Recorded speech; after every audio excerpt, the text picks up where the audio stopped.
Entonces, han habido, evidentemente, principales conflictos que han repercutido en el exterior y en la imagen del Perú en el exterior, como es el caso Conga, que todos conocemos, ¿no? Que han habido impactos ambientales negativos que efectivamente afectan nuestra imagen en el Perú, del Perú en el exterior, y tenemos que estar codo a codo con la Oficina Nacional de Diálogo y Sostenibilidad, así como los sectores de energía y minas, con los sectores del ambiente, de cultura, coordinando estrechamente, ¿no? Bajo la coordinación de la Oficina Nacional de Diálogo y Sostenibilidad. Otros casos, como es el caso de Espinar, que con la empresa suiza de Strata, ¿no? También el tema del agua ha sido otro tema importante y, por supuesto, con estos países nosotros tenemos, en el caso anterior con Estados Unidos, el caso de Conga, en el caso de Espinar, el caso de Suiza, que también son fuentes cooperantes para el Perú. Caso Cañaris, que ahí también es otro conflicto con la empresa canadiense Candente, si bien está en un estado de exploración, no de explotación, pero sí es un conflicto que también tenemos que ver de qué manera estos conflictos se pueden llegar a solucionar.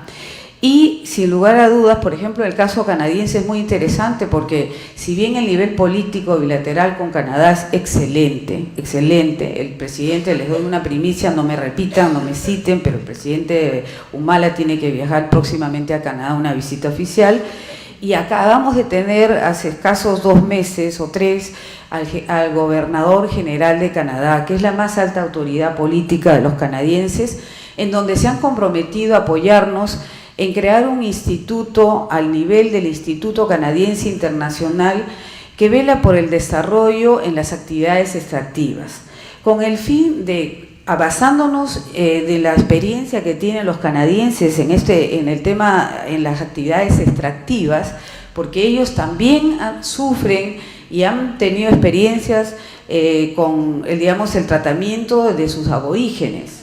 Entonces, y ellos, obviamente, como todos saben, pues tienen actividades extractivas importantes. Y esos son también los intereses que tienen en nuestro país, porque tienen mineras y tienen una serie de inversiones en esas áreas. Y vamos a tener, por ese lado, más cooperación con los canadienses.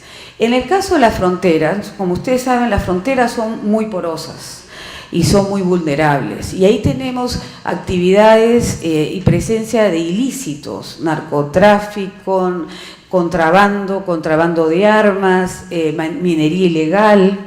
En el caso de Chile tenemos uno que, como diría la clasificación del doctor Guerra, y me permito citarlo nuevamente, es un conflicto latente, digamos, ¿no? Pucamarca es un proyecto minero a cargo de una minera peruana, Minsur, pero hay un componente de aguas transfronterizas que podría ser un elemento sensible en la agenda bilateral con Chile, que más bien quisiéramos dejarlo a nivel todavía técnico, porque hasta que no se resuelva el litigio jurídico que tenemos a raíz de la delimitación marítima con Chile, este tema está, digamos, a nivel muy técnico, manejado en el nivel del grupo informal minero Perú-Chile, que se reúne anualmente, y acá veo al ex ministro de Energía, me podrá corregir, y hay mucha actividad anualmente con Chile, ¿no es cierto? Este año se van a reunir en Arequipa y ahí van a tener también un momento de repente de tocar estos temas. Pero lo que les digo, este tema es un conflicto latente que esperamos que esto se resuelva sin mayores proyecciones y que realmente no tengamos ningún tema irritante en nuestra agenda bilateral con Chile. Otra de las fronteras que sí tenemos también preocupación, porque es en todas en realidad, la cordillera del Cóndor, ahí en la altura de Condorcanqui, en la región de Amazonas. Evidentemente falta la presencia del Estado peruano. Necesitamos una mayor presencia y esa es una mea culpa, o sea, es una reflexión que lleva a que se tiene que hacer algo. En ese sentido, nosotros como Cancillería tenemos mecanismos, comisiones permanentes entre país y país y en todas las fronteras, y tenemos que, estamos incluyendo estos temas para verlos de manera coordinada con el otro Estado, porque de nada vale que, por decirles, la Oficina Nacional de Diálogo y Sostenibilidad, porque es diálogo y sostenibilidad, o sea, ver el desarrollo sostenible de nuestras fronteras, se haga bien las cosas en casa si al otro lado de la frontera no se hace la tarea. O sea, tiene que haber una coordinación Estado a Estado. Y por eso le digo, mi querida doctora Muñoz, el Estado sigue vigente. Entonces, y es a manera de estas dos, estos mecanismos de coordinación que tenemos permanente. Entonces, Cordillera del Cóndor, sí, ahí hay un problema de minería ilegal muy fuerte, sobre todo en la parte de oro, porque hay parte de oro que se pasa de nuestra frontera al otro lado. Contaminación del canal de Zarumilla, y voy a pasar rápidamente para no detenerlos. También hay mecanismos bilaterales en los cuales se ven estos temas. En el caso de Bolivia tenemos ahí tres ítems. El río Suches, que ya el anterior presidente García, junto con el presidente Evo Morales, dieron una expresión de voluntad política al más alto nivel cuando dijeron: el tema del río Suches tenemos que solucionarlo.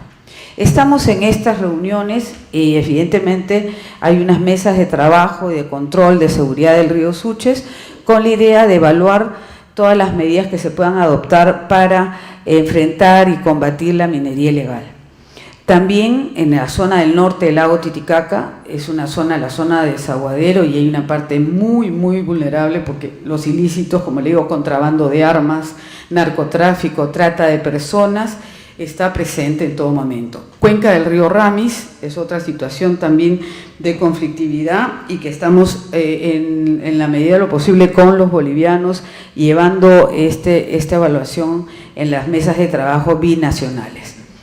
Perdón. Ahora, en el caso de Colombia, en la zona del Putumayo, que es una zona, acá debe conocer muy bien, me permite, el almirante, que es la zona del Putumayo, ahí tenemos hasta presencia de algunos miembros de las FARC.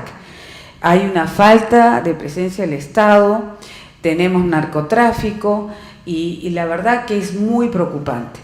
Trabajamos, cuando yo estaba a cargo de la cartera de la agenda bilateral con los Estados Unidos, se trabajó con los americanos y con la idea que Colombia, en el marco del Plan Colombia, se viera la posibilidad de tener la ayuda de lo que reciben los colombianos, claro, pero tiene que haber una voluntad de las tres partes. Hay voluntad de la parte americana, pero faltaría la voluntad de los colombianos de compartir esa cooperación que los colombianos reciben de los americanos. Esa zona es altamente vulnerable, es una zona que no hay, repito, no hay presencia del Estado, se tiene que trabajar quizás de manera trilateral por la presencia de narcotráfico que existe en esa zona y de alguna manera llevar más presencia del Estado peruano. El caso con Brasil es interesante porque ahí tenemos minería ilegal, ahí tenemos también no solo la minería ilegal, que también se está viendo a nivel de la PCM, hay una oficina especializada, un alto comisionado que está viendo la forma de formalización de esta minería, pero también tenemos la presencia de comunidades indígenas en situación de vulnerabilidad, de no contactadas o en situación de aislamiento o de contacto inicial. Estas, como el caso de los matsés, los casos de los matsés es un ejemplo claro porque hay matsés del lado peruano y matsés del lado brasileño. Entonces, Brasil a veces quiere intervenir, es decir, los matsés peruanos vienen a mi territorio y en mi territorio yo me ocupo de los brasileros, pero no voy a ocuparme de los peruanos. Entonces, ahí hay una situación que el Estado peruano también tiene que solucionar, tenemos que solucionar, ver todos los sectores involucrados, de ver cómo se soluciona esta situación de estas comunidades que se encuentran en estado de aislamiento. Hace 3 semanas tuvimos en la Cancillería un taller muy interesante que justamente veo estos temas, no mi dirección, sino la Dirección de Asuntos Sociales. En Cancillería ya tenemos una Dirección de Asuntos Sociales ya hace un buen tiempo atrás, y vimos precisamente cuáles eran las condiciones de estas comunidades, porque evidentemente una actividad extractiva, un inversionista extranjero, como es el caso de la Rubiales, que es una empresa colombo-canadiense que quiere intervenir en esa zona, y tenemos ahí a los macés, que son comunidades peruanas que evidentemente, como bien dijo la doctora Muñoz, el ciudadano es el ciudadano y las comunidades también son ciudadanos. Entonces hay que ver el lado de cómo el Estado tiene que coordinar estos temas que son todos sensibles. Todos queremos el crecimiento económico, pero lo queremos con un enfoque de sostenibilidad, ¿no es cierto? Y bueno, en el caso de conflictividad también tenemos una parte, como digamos, de cooperación. También vemos el tema de cooperación. Australia está muy interesado, es otro gran inversionista del Perú, invierte también en zonas, en actividades extractivas, y Australia está sumamente interesado en darnos cooperación. Hemos tenido la visita de un profesor de Queensland y vamos a coordinar esa cooperación en materia de actividades extractivas.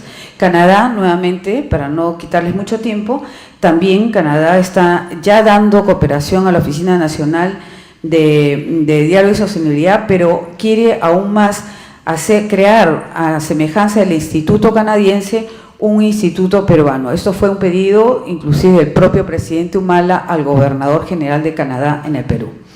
Y Noruega es un país que también, como ya lo mencionó el doctor Guerra, un teórico, el señor Johan, exacto, Noruega es un país que se ha caracterizado por solución de conflictos, ¿no? Mantener ese interés.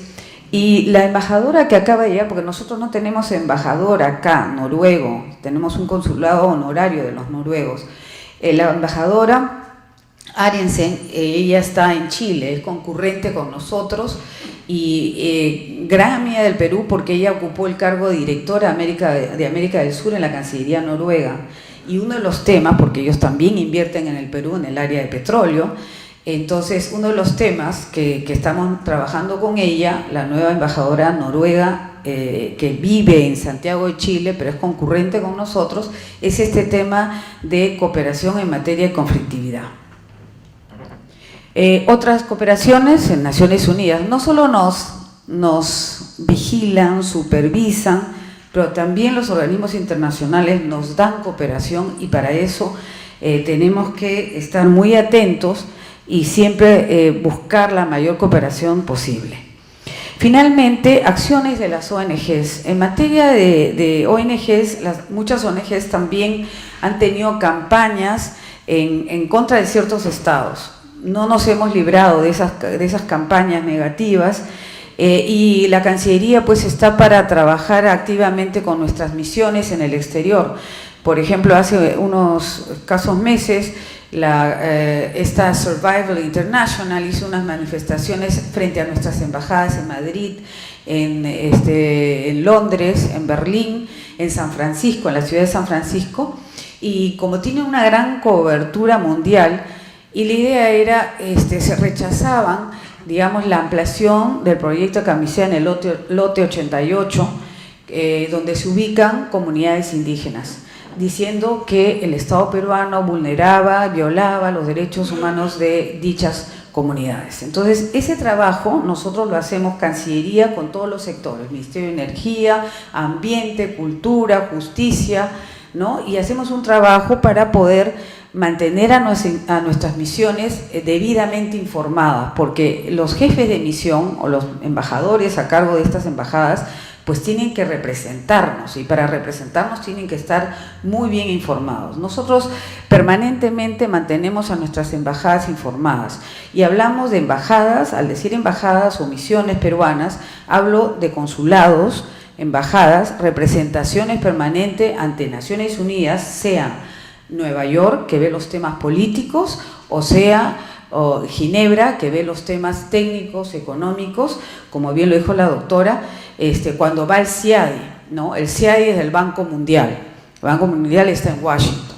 Y es verdad, nosotros cuando tenemos un marco para las inversiones, tenemos un marco legal claro, definido, y si nosotros tenemos un conflicto en materia de inversiones, pues tenemos que